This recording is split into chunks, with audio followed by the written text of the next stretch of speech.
Assalamualaikum warahmatullahi wabarakatuh. Kali ini Bapak akan menjelaskan pengoperasian dari mesin Lasmik ini. Nantinya kita akan gunakan untuk uji ya. Yang pertama dipastikan ini dibuka terlebih dahulu. Ini ya, diputar ke arah kiri seperti ini sampai jarumnya itu naik. Kalau jarumnya tidak naik itu bisa jadi gasnya sudah habis. Kemudian ini dibuka sedikit, nanti ketika kita uji coba nanti di kisaran angka 5 maupun sampai 10 di angka seperti itu, dibuka sedikit seperti ini. Kemudian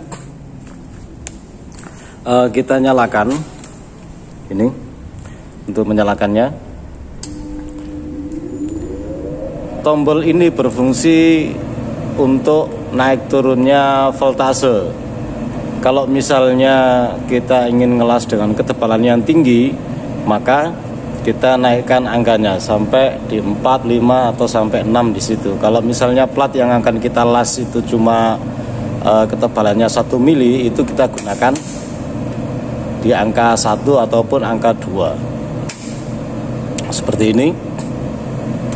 Nanti kalau ampernya kebesaran itu otomatis panasnya berlebih sehingga bisa mengakibatkan benda kerja kita nanti itu bolong. Kemudian diatur ini,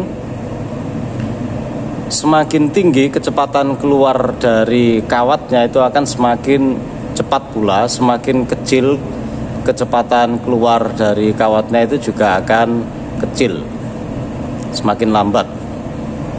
Kemudian kita coba ini seperti ini ya, dipencet. Nah itu lambat sekali, itu dicek. Kalau misalnya dia nggak mau jalan, dicek di sini juga.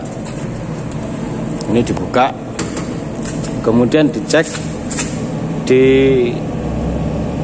bearing yang ini, di roda gigi yang ini, bukan bearing ini ya, atau apa namanya ini. Dia posisinya harus clean, tidak boleh ada oli atau apa, itu tidak boleh. Ini harus dibuka terlebih dahulu seperti ini, kemudian dibersihkan ini. Kalau sudah yakin bersih, kemudian dikunci. Kawat tidak mau keluar itu bisa juga dikarenakan kabelnya ini nekuk-nekuk seperti itu. Kemudian kita coba lagi. Nah itu kan sudah mau keluar ya. Semakin cepat otomatis gerakan pengelasannya nanti juga akan semakin cepat. Jadi diatur antara kecepatan keluarnya kawat ini, kawat lasnya dengan ampere yang ini ya, yang ampernya yang ini. Kemudian yang dua ini nggak bisa digunakan, sama aja. Dirubah-rubah juga nggak ada efeknya, jadi nggak dipakai juga nggak masalah. Ini yang dua ini. Oke, kita coba lagi. Ini kalau misalnya kita naikkan, gerakan dari keluarnya ini akan semakin cepat seperti itu. Jadi disesuaikan kecepatan dari keluarnya kawat ini dengan ampere yang dibutuhkan dengan cara melihat dari hasilnya. Jika sudah keluar terlalu banyak seperti ini bisa dipotong, tapi ya eman. Ini dimatikan terlebih dahulu, kemudian ini ditarik dari sini. Pastikan kabelnya tidak bulat. Ini ditarik. Jadi ini langsung diputer aja ini sampai kawatnya itu masuk.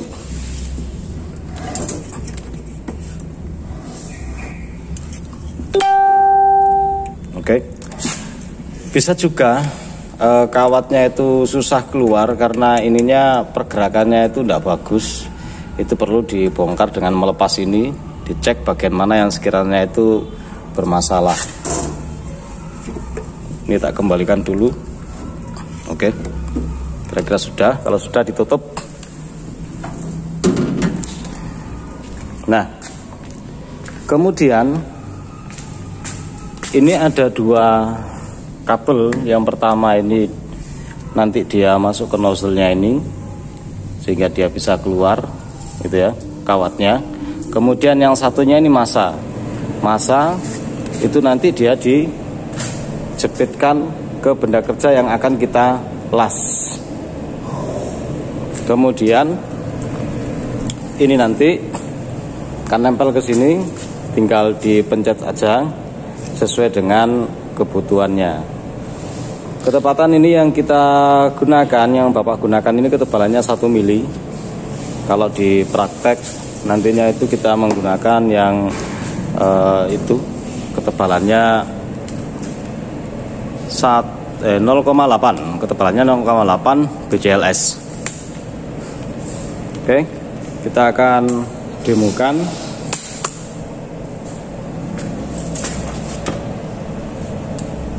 Jadi ini ketika dipencet dia akan keluar seperti itu, keluar. Kemudian ini ditempelkan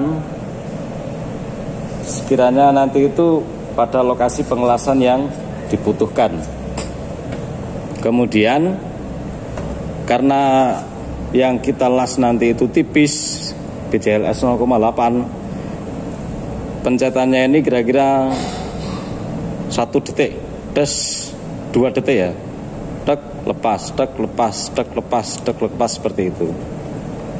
Bapak demokan nantinya, semoga ini bermanfaat sehingga ketika uji kompetensi itu berhasil semuanya. Oke, ini contoh aja. Jadi salah satu tangan kita itu mestinya kita pakai sarung tangan, barangkali kena percikannya, ini ada percikannya soalnya. Kemudian kita menggunakan pelindung mata, pakai topeng las.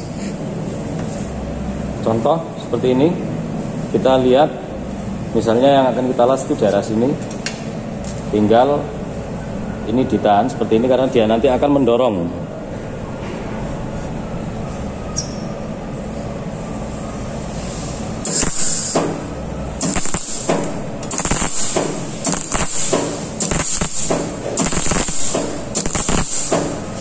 Seperti itu, dilihat hasilnya. Jika dirasa kurang panas itu nanti ini di bagian belakang ini nggak sampai tembus itu panasnya. Nah itu panasnya harus tembus sampai belakang. Tapi kalau terlalu panas ya bolong. Maka diatur di ampernya tadi.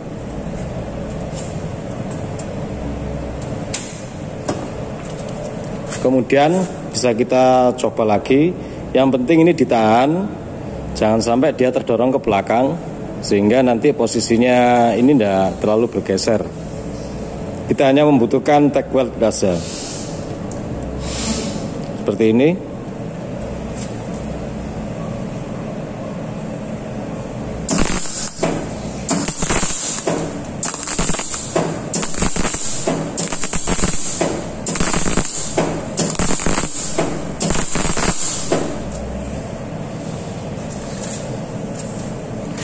Oke.